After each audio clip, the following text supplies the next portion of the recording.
출애굽기 15장 25절 말씀.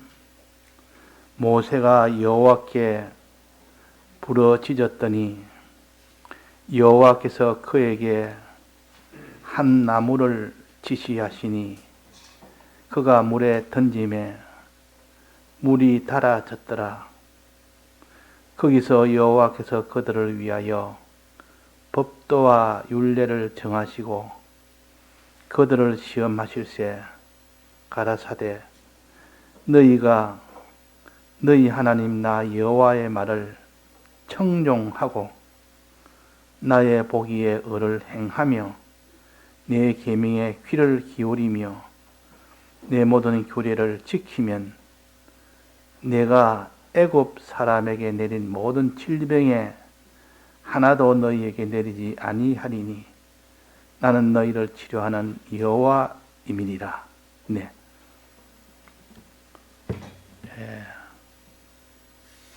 이 말씀은 그 당시 광야를 지나는 이스라엘 백성에는 물은 생명수입니다. 사막을 지나가는데 물 없이 3일을 지나면 어떻게 되겠습니까? 3일을 물 없이 지나면 다 죽습니다. 그 육축도 다 죽고 사람도 죽고 다 죽게 됩니다. 이런 죽냐 사냐는 그런 형편에서 지금 이 말씀을 우리에게 증거하는 겁니다. 우리는 편안하게 이렇게 말씀을 들어도 안 들어도 순종해도 순종하지 않아도 내 육신이 죽을 리가 있느냐? 내 모든 재물이 없어질 리가 있느냐? 안심하고 괜찮다 싶으니까 사람들이 긴장도 없고 여기에 대한 소원도 없고 이렇지 정말 자기가 당장에 지금 물이 없으면 죽는다는 그런 이스라엘 백성이 광야에서 당하는 그런 심정에 우리란 것을 깨달아 알아야 됩니다. 우리는 그러면 어떻게 죽느냐? 그들은 육신이 죽지만은 우리는 죽는 것이 육신은 죽지 않습니다. 지금 물이 없다고 육신이 죽을 육신이 어디 있습니까? 그러나 우리의 심령이 죽어버립니다. 신앙에 물이 없으면 심령은 다 죽어버립니다. 그 죽은 것은 영원한 심판에서 나타납니다.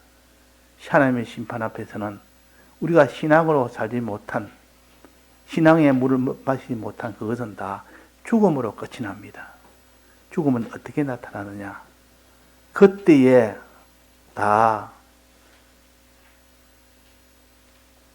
지금은 신앙의 물을 안 먹어도 해가 없이 보이지만 그때 하나님 심판이 있는데 그 심판에서는 참 그 사람이 영원히 망하는, 영원히 참 비참하게 되고 가난하게 되고 고난받고 그런 것이 되어진다는 것을, 이것이 믿어지지 않으면 아무도 순종을 못합니다. 이것이 믿어졌을 때 순종이 됩니다.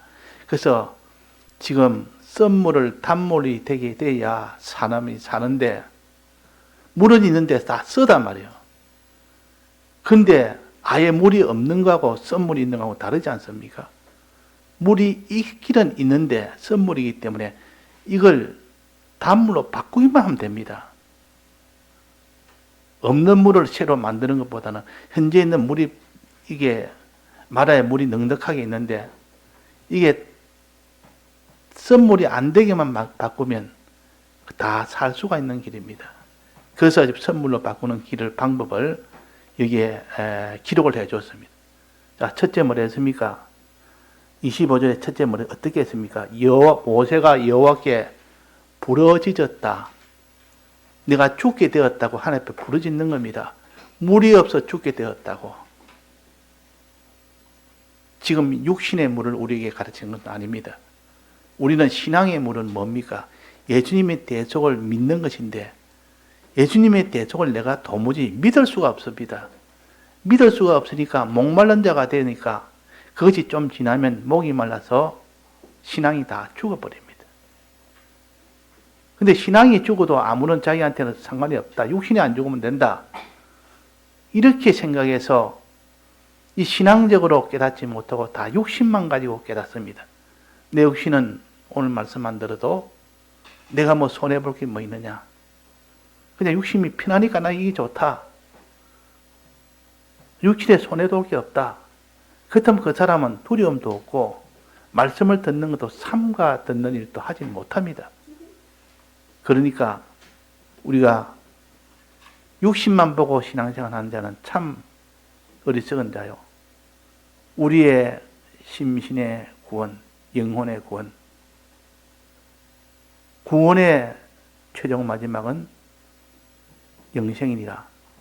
그러니까 우리가 이 구원을 얻기 위한 이 소망이 가져야 되고 구원을 얻지 못하는 이 두려움을 가져야 됩니다. 그래서 물이 없는 이 상황에서 물을 얻기 위해서는 모세가 여호와께 부르짖었다. 하나님 앞에 구했다 그 말이에요. 간구했다. 살려달라고 간구했습니다. 그런데 사람이 기도해라. 너가 어려움 만나서 기도해라. 하나님이 널 시험한다 지금.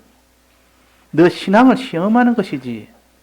하나님이 힘이 없어서 네가 지금 경제에 곤란하거나 육체의 어떤 죽음이나 여러 가지 형편을 만나는 것은 하나님이 능력이 없어서 그런 것도 아니고 너를 미워서 그런 것도 아니고 하나님 너 믿음을 시험하는 거다.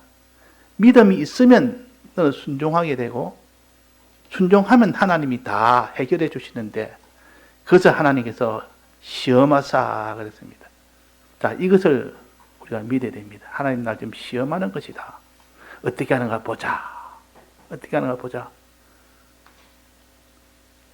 아가서에 보면 창틀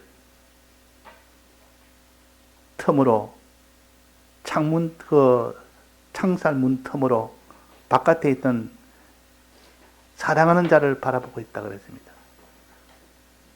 자, 안에서 문 안에서 창문에다가 바늘구멍 딱 내가지고 눈을 딱 갖다 대면 그 바늘구멍 같은 조그만 구멍에다가 눈을 딱 갖다 대면 바깥에 마당에 있는 사람들이 보이겠습니까? 안 보이겠습니까? 자, 보이겠습니까? 안 보이겠습니까? 조그만 바늘 같은 구멍, 작은 구멍에 눈을 갖다가 가까이 댑니다. 그러면 그 창문 틈으로 보는 그 바늘구멍으로 보는 바깥이 보이겠습니까? 안 보이겠습니까? 보입니다. 근데 밖에서는 그 사람이 보는 눈이 보입니까? 안 보입니까? 밖에서는 안 보입니다. 그래서 밖에서 뛰노는 그 신부는 어떻게 하는지는 신부는 보지 못해도 그 창살 틈으로 보는 그 신랑은 볼 수가 있는 겁니다. 그래서 우리가 어떻게 하는가 보자. 네가 이 계명대로 너가 행하는가 행치 않는가 보자. 준행하는지 아니하는지 내가 한번 보자. 믿는지 안 믿는지 보자. 준행하는 거 보면 내가 나를 믿구나. 준행하지 않는 거 보니까 너는 믿지 않구나. 그래서 하나님이 지금 시험한다는 겁니다. 항상 이것을 염두에 둬야 됩니다. 그러면 우리가 어려움 만나도 두려움이 훨씬 적어집니다. 하나님 날 시험하는 것이다. 그래서 더 주는 것이지 이것이 실상으로 나를 위험하고 두려운 것이 아니라 하나님 지금 그냥 모든 걸 다 이렇게 막으면 다 막을 수도 있고 하나님 해결하면 해결할 수 있는데 다만 시험하는 시험이다.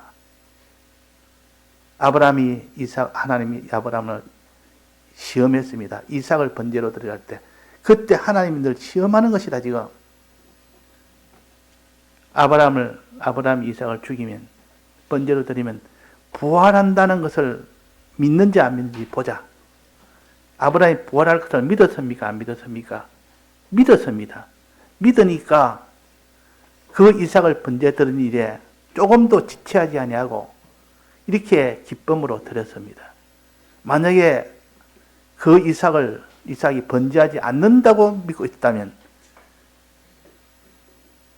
이삭을 번제로 드릴 수 있었겠습니까? 번제로 못 드렸습니다. 왜? 아이가 지금 번제로 드리면 죽을 뿐인데 어떠한지 뭐 핑계를 대고 이래가지고 안 드리려고 했더니 이 종이 지금 날뛰가지고 주인 안 됩니다고 막아가지고 그래서 못 들었습니다. 내가 갔는데 시간이 너무 오버돼가지고 그래서 내가 못 들었습니다.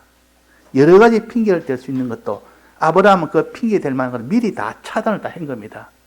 왜? 번제로 드린 일이 실패될까 싶어서. 믿지 않으면 도무지 그럴 수가 없는 겁니다. 그래서 하나님이 아브라함이 정말 부활을, 이삭의 부활을 믿었기 때문에 저렇게 한다는 것을 이제 알았고, 그래서 이제는 그를 번제로 드려서 불로 태우려고 할 때 아브라함은 됐다. 내가 이제는 너가 정말 나를 믿는 줄, 내 약속을 믿는 줄 이제 내가 알았다. 그래가지고 하나님이 너 옆에 그 보면 뿌리, 수양의 뿌리, 수풀에 걸려있는 뿌리 있을 것이다. 그 수양을 가지고 제물로 드려라. 이삭이 아니고. 이제 알았으니까. 시험했다. 내가 널 시험한 것 뿐이다. 그래가지고 하나님은 미리 다 준비했다 해가지고. 그래서 그때 하나님은 여호와 이레라 그랬습니다. 미리 하나님께서는 준비해서 능히 그 시험을 이기게 해주시는 하나님이라 그 말입니다. 우리는 준비하면 다 이깁니다. 준비 못하면 시험을 못 이깁니다. 하나님 날 좀 시험하기 위해서 미리 준비를 해야 됩니다. 어떤 어려움이 와도 하나님이 시험이라는 것을 우리가 아는 그때 속에서 빛이 나옵니다. 능력이 나옵니다. 그래서 또 시험은 산턱 넘어 거기서 딱 보고 계시는 주님이다 했습니다. 백 목사님 그 찬송에 보면 나오지 않습니까? 산 중턱 넘어 거기 딱 숨어 엿보고 계신 주님이라. 숨어 보니까 주님은 보이지 않지만 주님은 다 지켜보고 있단 말이에요. 그 산 꼭대기를 넘으려면 얼마나 힘든지 그 절정의 그 어려움에 그것을 줘놓고 숨어서 엿보시는 주님이라. 그 시험이 그것도 시험입니다. 넘는지 안 넘는지 보자. 저 고비를 넘는지 안 넘는지 보자. 이것을 자기가 실제로 느끼고 깨닫는 사람은 주님 보십시오. 내가 이 시험을 한번 통과하겠습니다. 나 지금 시험하는 거 아닙니까? 지금 저것들이 지금 날 지금 시험하는 데 이용하는 이용물일 뿐이지 주님이 이 모든 것을 다 주장하는 거 아닙니까? 그러면 그 사람은 거기서 힘을 내서 그 시험을 통과할 수 있는 사람이 될 수가 있습니다. 그래서 이게 시험하실세 그랬습니다. 정하시고 그들을 시험하실세. 이스라엘 백성을 지금 사흘 동안 물이 없는 곳에 인도한 것은 하나님이 시험한 겁니다. 물이 없을 때 어떻게 하는가 보자. 원망하는지 하나님 앞에 구해서 이렇게 기도해서 하나님 앞에 순종하는지 보자. 이랬더니 합격했습니까? 불합격했습니까? 이스라엘 백성이 합격했습니까? 불합격했습니까? 원망했으니까 불합격한 거 아닙니까? 그러면 모세는 어떻게 했습니까? 거기에 대해서 모세는 100점이 있죠. 모세는 어떻게 했습니까? 바로 여호와께 부르짖었더니 주님 보십시오. 지금 날 시험하는 건 내가 압니다. 주님은 전능자 아닙니까? 여체 만에 천재를 지은 분 아닙니까? 그분이 지금 이 이스라엘 백성은 물을 못 주겠습니까? 물을 주옵소서. 주의 전능을 믿습니다. 주님의 이 모든 창조의 능력과 주권의 능력을 믿습니다. 이렇게 믿고 하나님 앞에 구하는 겁니다. 주십시오. 이 믿고 구합니다. 자, 이렇게 믿고 구하니까 하나님께서 내 말을 들으라. 무슨 말씀 듣습니까? 내가 너희한테 지시하는 말씀을 들으라. 이제 그 선물의 주변에 보면 나무가 있다. 나무를 지시하면서 가르치기로. 나무를 꺾어다가 그 나무를 선물에 집어넣어라. 던져라. 그렇게 지시를 한 겁니다. 근데 그 지시할 때 그 지시를 무시해버리면 어떻게 됩니까? 무시해버리면 아무 소용이 없습니다. 무시했으면 하나님이 그 선물을 단물로 만들지 않습니다. 왜? 순종을 안 했기 때문에. 청은 했는데 종이 없었습니다. 말씀을 듣기는 들어도 순종을 안 하면 하나님의 능력은 나타나지 않습니다. 그래서 이제 순종했으니 알았으니 이 나뭇가지를 꺾어서 선물에 집어넣으면 하나님께서 단물로 만들어 주신다. 믿음을 가지고 그대로 순종을 한 모세는 결과적으로 선물이 단물이 된 겁니다. 이제 먹고 다 살 수 있는 일이 된 겁니다. 살 수 있는 일이. 사느냐 죽느냐는 거기서 모세의 믿음과 순종으로 그것이 다 살게 됐다 그 말입니다. 살게 됐다. 자, 이런 것을 볼 때 하나님의 뜻이라는 것은 얼마나 귀한지, 이때 나뭇가지를 꺾어서 던지라는 그 계명의 말씀이 막바로 그 많은 수많은 사람이, 죽어가는 사람이 다 살리는 그 말씀입니다. 나무에 꺾어서 던지는 거. 그 말씀을 만약에 못 들었다면, 들어도 믿지 않았다면, 믿지 않고 순종하지 않았다면, 그들은 다 선물로 인하여 죽게 됩니다. 그러니까 죽냐 사느냐는 것은 순종에 달려있고, 그 순종은 어디에 달리느냐? 믿음에 달려있는 겁니다. 믿을 때 순종하지, 안 믿는데 순종이 됩니까? 아브라함이 이삭을 번제로 드릴 때 부활한다는 것을 믿을 때 순종을 했지, 안 믿으면 순종이 안 됩니다. 자, 믿으라고 주는 말씀은 말씀을 무엇이라고 그러며, 행하라고 주는 말씀은 무엇이라고 합니까? 하나님 말씀 중에서 야, 이거는 믿으라 하고 주는 말씀이 있고, 이거는 행하라 하는 말씀이 있습니다. 행하라 하는 말씀은 계명이라 그럽니다. 1계명부터 10계명까지는 이렇게 행하라. 이것이 계명이요. 그런데 믿으라 하는 말씀도 있습니다. 성경에 이것을 믿으라. 그건 무슨 말씀입니까? 그걸 다른 말로 하면 교훈이라 그럽니다. 교훈. 교훈의 말씀입니다. 교훈의 말씀은 믿으라 합니다. 예를 들면 예수님은 너희를 위하여 십자가 못 박혀 죽으신 분이다. 이분을 믿으면 너희는 구원 얻는다는 그분의 모든 하신 일이고, 그분과 그분이 하신 일을, 그분과 그분이 하신 약속을, 그걸 교훈의 말씀이랍니다. 교훈의 말씀은 듣고 믿으면 됩니다. 이제 믿었으면 그대로 행해라 하는 말씀은 계명의 말씀이라. 계명의 말씀이라. 요 두 관계는 서로 하나입니다. 믿을 때 계명의 말씀대로 행할 수가 있지, 하나님의 약속을 믿지 않는데 하나님의 명령을 순종할 수는 없습니다. 하나님이 어떤 분인지를 자기가 믿지 않는데 하나님의 이 명령은 행할 수가 없습니다. 순종할 수가 없습니다. 그래서 교훈의 말씀을 들어서 믿고, 계명의 말씀을 들어서 순종해라 하는 것이 나오는 겁니다. 자, 하나님의 말씀은 두 종류라. 첫째는 뭐랬습니까? 교훈의 말씀. 또 하나는 뭐랬습니까? 계명의 말씀, 명령의 말씀. 계명의 말씀이라 그러고 명령의 말씀이라 그럽니다. 디모데후서 3장 16절에 보면 모든 성경은 하나님의 감동으로 된 것으로 그랬습니다. 그래서 그 하나님의 말씀을 몇 가지를 쭉 이렇게 나열을 합니다. 첫 번째는 교훈과 그랬습니다. 교훈과. 하나님의 말씀 중에 교훈이 있다 했습니다. 제일 먼저. 교훈과, 그 다음에 두 번째는 책망과, 책망하는 말씀이 있습니다. 세 번째는 교훈과 책망과 바르게 함과 하는 세 번째가 있습니다. 네 번째는 의로 교육하기에 유익한 의의 말씀이 있습니다. 의로 교육하기에 유익한 말씀. 네 번째는 선한 일을 온전케 하는 말씀이. 자, 전부 다 몇 가지입니까?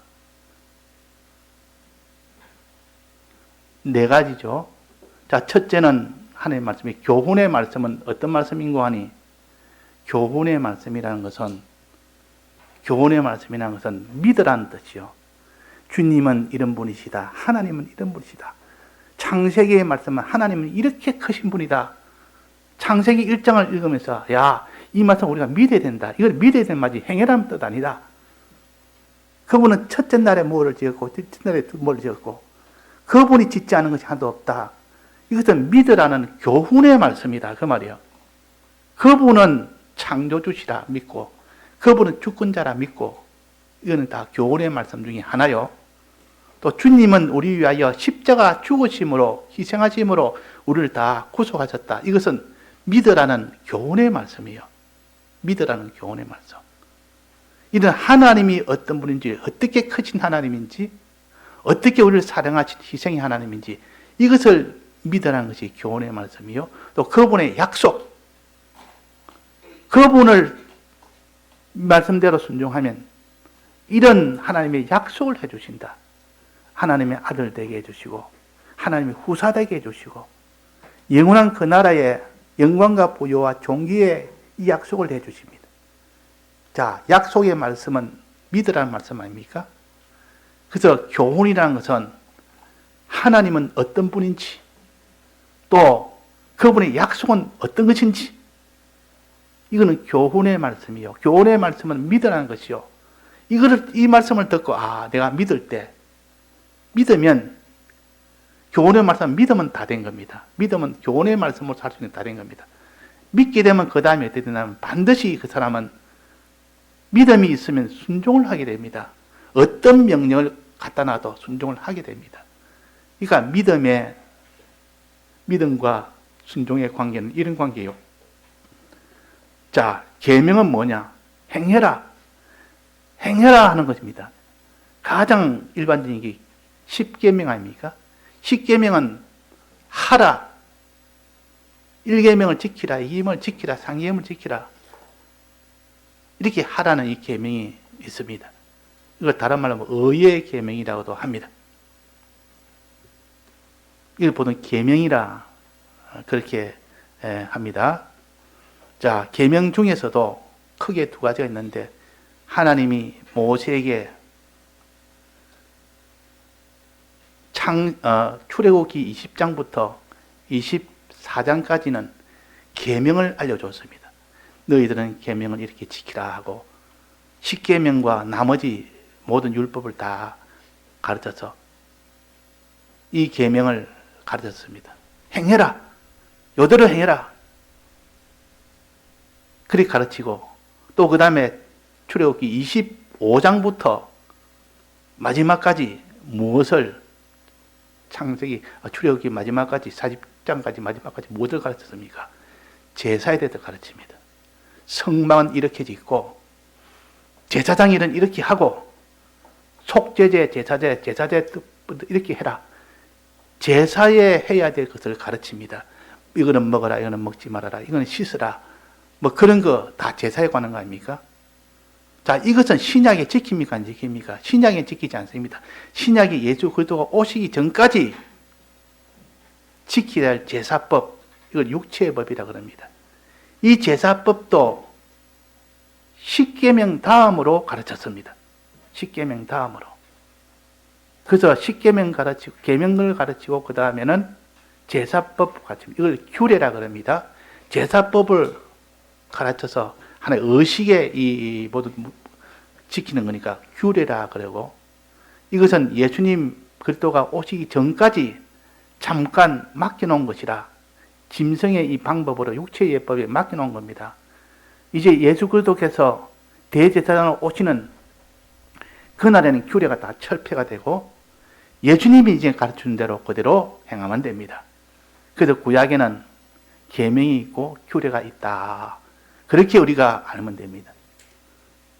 그러니까 10계명은 출애굽기 20장부터 24장까지가 계명에 대한 말씀이요. 25장부터 마지막까지가 규례에 대한 말씀이요. 즉 제사법에 대한 말씀이요. 그래서 이 시내산에서 그것이 완성되는 날, 이제는 시내산을 떠나게 됩니다. 출발합니다. 어디로? 가나안 땅으로. 그것이 1년 정도 이 시내산에 머물다가 떠나는 겁니다. 자, 그래서 규례를 가지고 또 하나님의 계명을 가지고 이제 출발을 합니다. 그래서 규례와 계명의 이 두 가지를 가지고 출발하는데, 그러면 계명은 또 무엇으로 나누느냐? 계명은 여러 가지로 또 나누는데, 여기는 뭐로 나누습니까? 법도와 율례라 했습니다. 계명이라고 다른 말 하면 율법이라고도 하는데, 이거 두 가지로 나눕니다. 법도와 율례. 법도는 뭡니까? 하나님이 하지 말라는 것을 지키는 것이 법도요. 하나님이 하라는 것을 하라는 것이 율례입니다. 이 법도와 율례, 성경에 여러 가지 나올 때 이 복잡해서 뭐 이거나 저거나 다 뭐 전부 다 짬뽕으로 이렇게 하지 말고 이런 거 다 구별해서 하나님이 하라는 계명이 있고 하지 말라는 계명이 있구나.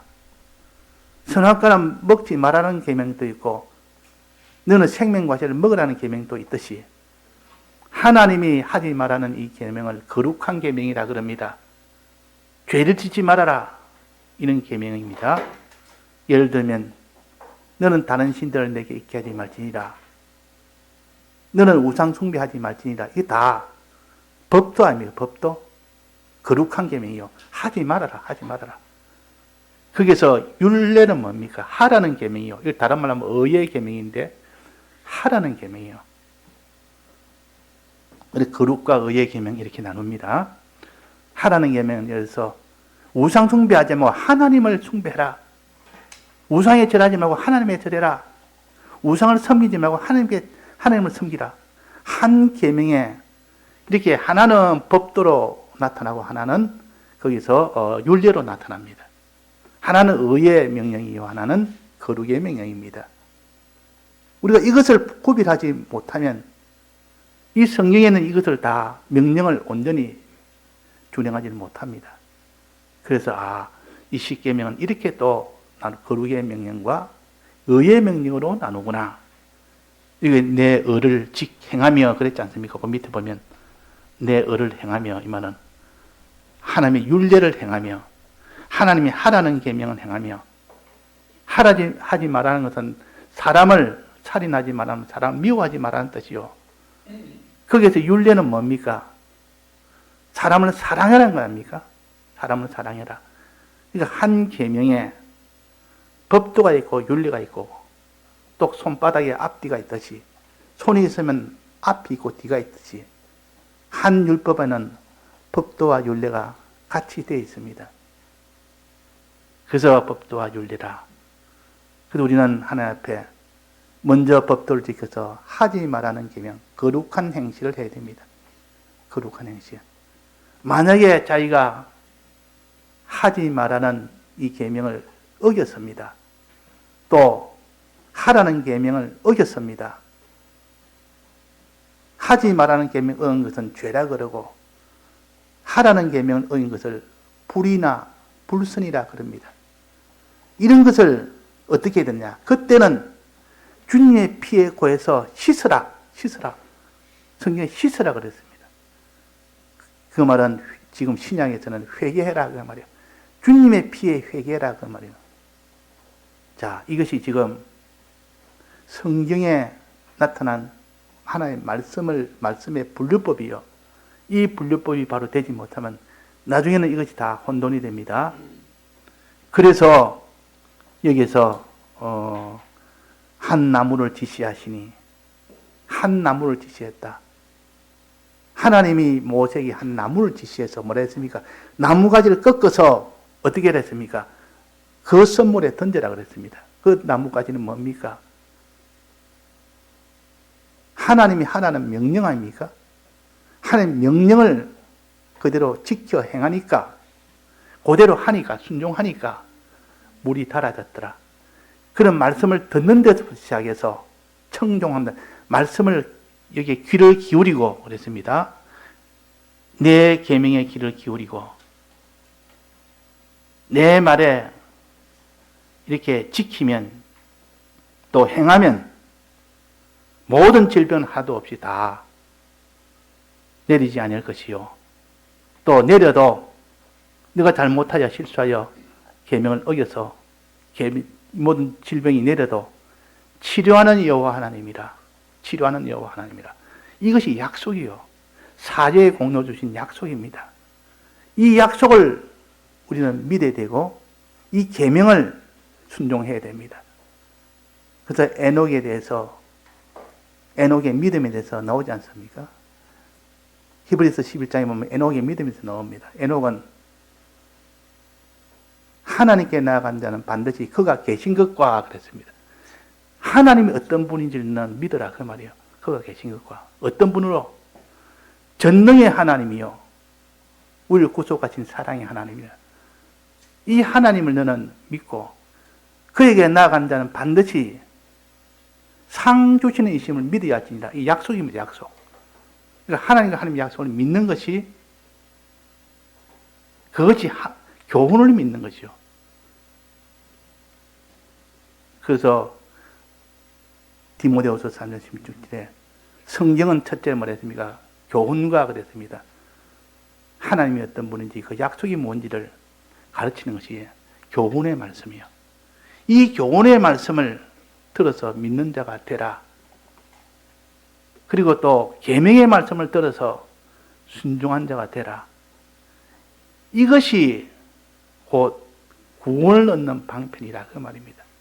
믿음으로 구원을 얻는데 그 믿음이 순종까지 할 만큼 온전하게 되면 그때는 그 믿음이 온전한 믿음이라고 하나님이 판정을 해서 인을 칩니다.